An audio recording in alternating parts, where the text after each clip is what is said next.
l'avant-dernière vidéo du calendrier de l'Avent. Putain, ça passe à une vitesse, c'est fou. Du coup, aujourd'hui, comme hier, malheureusement, je suis désolé, je me suis pas très bien organisé pour les comptes, du coup j'en fais 2 d'affilée. Je vais vous lire un conte normalement de Noël. Je vais demander à ChatGPT de me trouver un conte de Noël libre de droit. Il m'a trouvé pas mal de contes de Hans, je sais plus comment il s'appelle.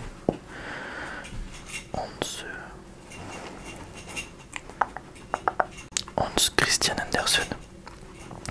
Mais sur ma Kindle, je n'ai trouvé aucun livre gratuit. Tout était payant et tout.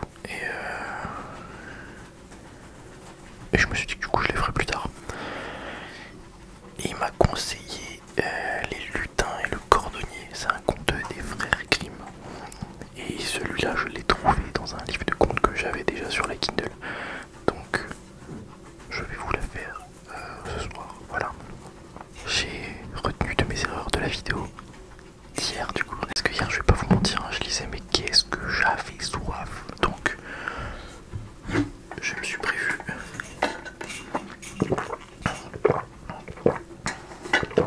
de l'eau. Et puis on est posé, on est entre nous du coup. Je me suis fait un petit, je sais pas si vous verrez, un petit chai latte d'ailleurs qui est dans la vidéo je crois numéro 4 du calendrier de l'Avent. Le petit chai latte express. N'hésitez pas à le tester, il est délicieux, vraiment. C'est fait en même pas 10 minutes, c'est prêt et c'est vraiment très très bon. Et franchement c'est un concept que je kiffe bien. Du coup j'aimerais bien faire avoir un petit décor juste pour ce concept là. Avec des lumières hyper tamisées, etc. Pourquoi pas une bougie, je sais pas si vous connaissez les espèces de bougies façon feu de cheminée. En gros c'est une bougie avec une mèche en bois et qui crépite comme un feu de cheminée. Je pense que ça peut faire un petit son sympa. Et puis vous savez avec des plaids, des machins, histoire de faire un petit compte à côté, enfin au coin de la cheminée quoi. Mais pour ça faut que je me trouve des matos. Et faut que j'arrive aussi à tirer mon rideau et tout ça. Bref, je vous en parlerai demain. Demain la dernière vidéo ça va être une vidéo blabla. Je vais faire un mix de pas mal de choses. Je vais manger avec vous. Je vais me faire je vous spoil un peu, je vais me faire un bagel au saumon fumé devant vous et tout. Comme ça je mangerai et en même temps je vais parler avec vous. Je vous raconterai parce qu'en fait demain c'est le 24 du coup et je vais avoir 0 temps. Donc je vais me lever tôt, je vais tourner la vidéo, la monter dans la foulée, la préparer pour qu'elle soit prête pour demain soir. Et puis voilà, comme ça, parce que on m'a donné pas mal d'idées et tout, mais par exemple filmer tout ce que je cuisine dans la journée, mais j'aurai jamais le temps de tout cuisiner et après de venir la monter et tout et de la poster à temps. Du coup bon, je m'organiserai mieux pour l'année prochaine. L'année prochaine normalement ça devrait être un peu plus organisé, si je puis dire. Déjà j'ai réussi à tenir les 24 vidéos et c'est incroyable, hein, vraiment je suis pumped up de fou, hein, je suis trop content. Je pensais pas réussir à les tenir. Il y a des fois où je me suis dit bon bah ce soir c'est mort, je n'arriverai pas. Mais finalement j'ai réussi à les faire et je suis plutôt content. J'ai même réussi à faire sauter des vidéos qui me plaisaient vraiment pas. Donc finalement non, je m'en suis pas trop mal sorti, je suis content. Bah voilà, je vais commencer à vous lire le compte et de toute façon vous verrez demain la vidéo de demain. C'est une vidéo vraiment où je vous raconterai ma life. Et puis on fera vraiment une mise, enfin on va dire une vidéo. Je vous raconterai mes films de Noël préférés, mes musiques de Noël préférées. Je vous dirai aussi ce que je vais à manger pour le 24. Et ce sera le moment de se souhaiter un joyeux Noël, etc. Donc voilà. Et de vous remercier. Ce sera une vidéo un petit peu fourre-tout mais qui est importante je pense. Voilà. Et ben je vais commencer, ça fait déjà 5 minutes que je tourne, je vais boire un coup et puis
travail le lendemain matin et finir cette paire de chaussures.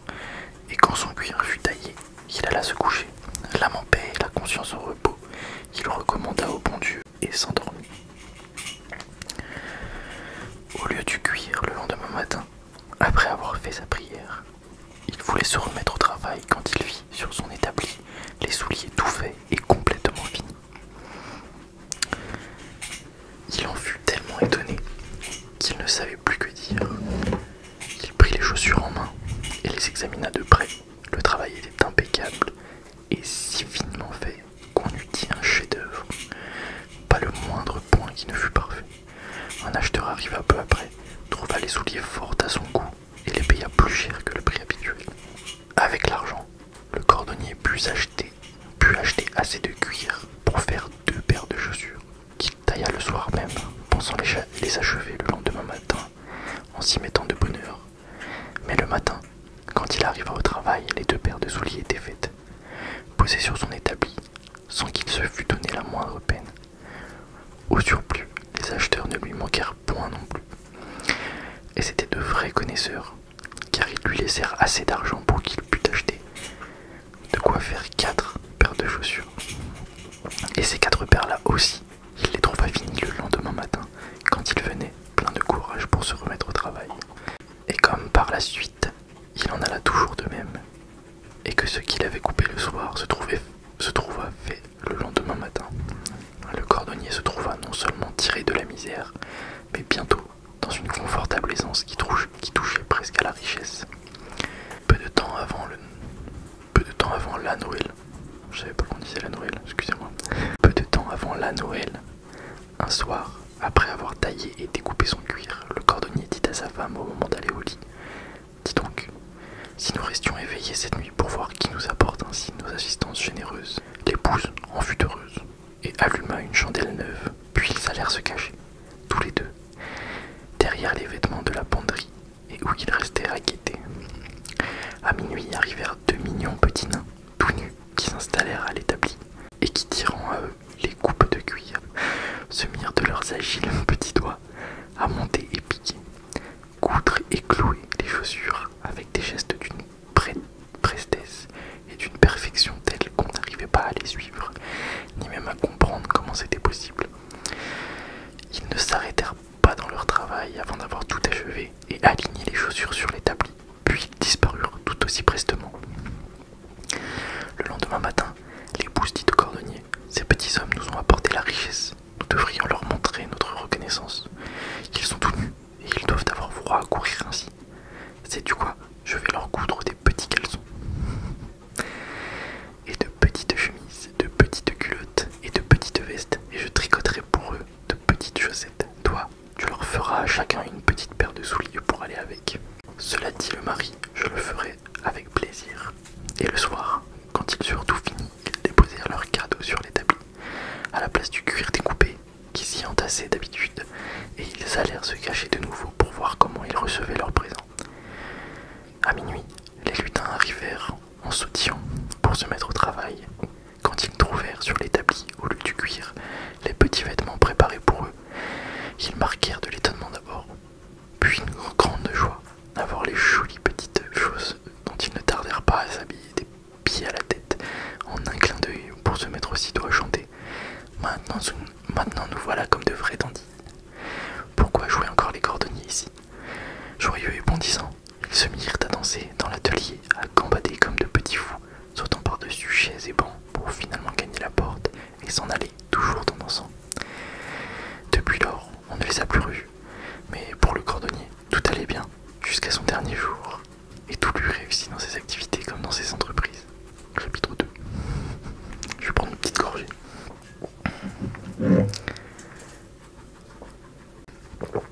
C'est vraiment trop bon.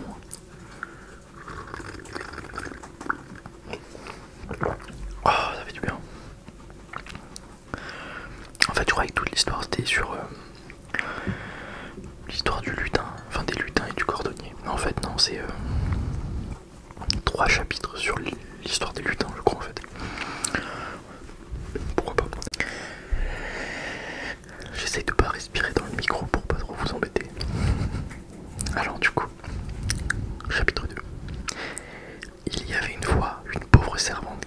travailleuse et propre qui balayait soigneusement chaque jour la maison et portait les ordures sur un grand tas devant la porte.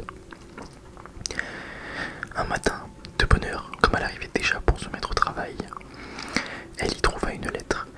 Mais comme elle ne savait pas lire, elle laissa son balai dans un coin ce matin-là et alla montrer la lettre à ses maîtres. C'était une invitation des lutins qui demandait à la servante de servir de marraine à l'un de leurs enfants.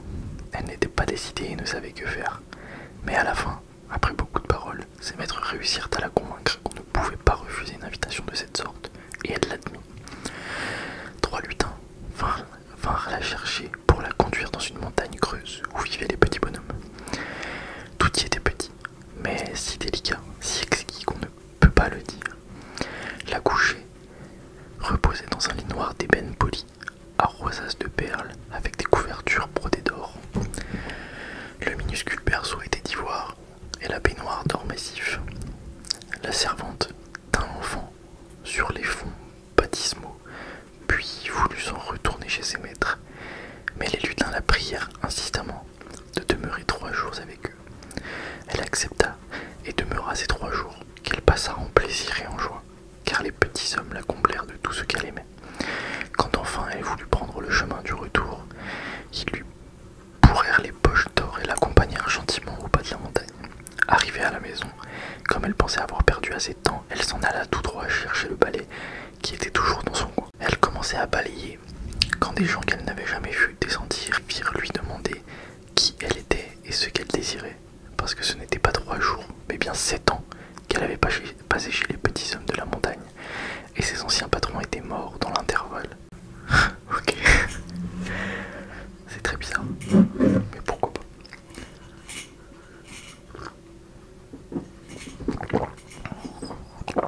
En fait, c'est des mini-contes hyper courts.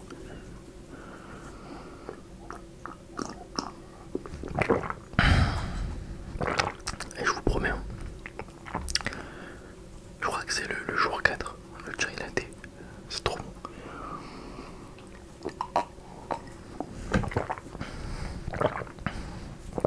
Si vous aimez les trucs à la cannelle et tout, refaites la recette. Alors, chapitre 3. Je disais chapitre 3. Une mère avait eu son enfant enlevé du berceau par les lutins qui avaient mis à la place un petit monstre à grosse tête avec le regard fixe. Occupée seulement de boire et de manger dans sa détresse, elle alla demander conseil à sa voisine, qui lui dit de porter le petit monstre à la cuisine, de l'installer devant la cheminée et d'allumer le feu pour faire bouillir de l'eau dans 2 coquilles d'œufs. Le monstre ne pourra pas s'empêcher de rire, lui dit-elle, et dès l'instant qu'il rit, c'en est fini de lui. La femme fit tout ce que sa voisine lui avait dit de faire, et grosse tête, en la voyant, mettre l'eau à bouillir dans des coquilles d'œufs par là. Moi qui suis vieux pourtant, comme les bois de Prusse, je n'en avais jamais vu cuisiner et dans un œuf. Et le voilà qui éclate de rire, et il riait encore quand déjà surgissait toute une foule de lutins qui rapportèrent le véritable enfant, l'installèrent devant le feu et emportèrent avec eux le monstre à grosse tête. Ok. Et bah c'est très bizarre, c'est genre 2 pages à chaque fois.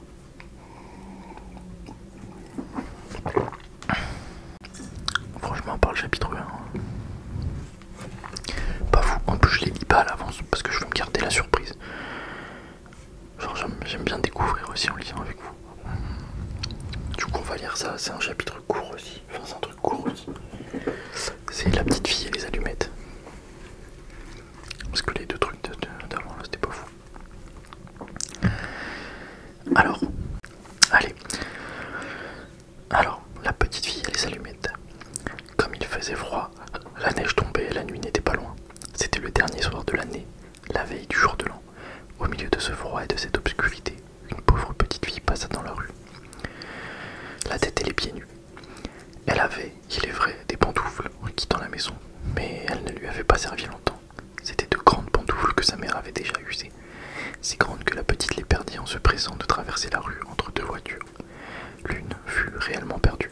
Quant à l'autre, un gamin l'emporta avec l'intention d'en faire un berceau pour son petit enfant, quand le ciel lui en donnerait un.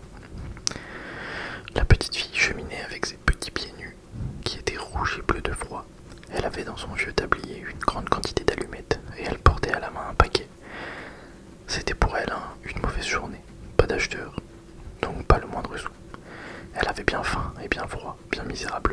pauvre petite. Les flocons de neige tombaient dans ses cheveux longs blonds, dans ses longs cheveux blonds, si gentiment bouclés autour de son cou. Mais songeait-elle seulement à ses cheveux bouclés? Les lumières brillaient aux fenêtres, le fumet des rôtis s'exhalait dans la rue. C'était la veille du jour de l'an. Voilà à quoi elle songeait. Elle s'assit et s'affaissa sur elle-même dans un coin, entre deux maisons. Le froid la saisit de plus en plus, mais elle n'osait pas retourner chez elle.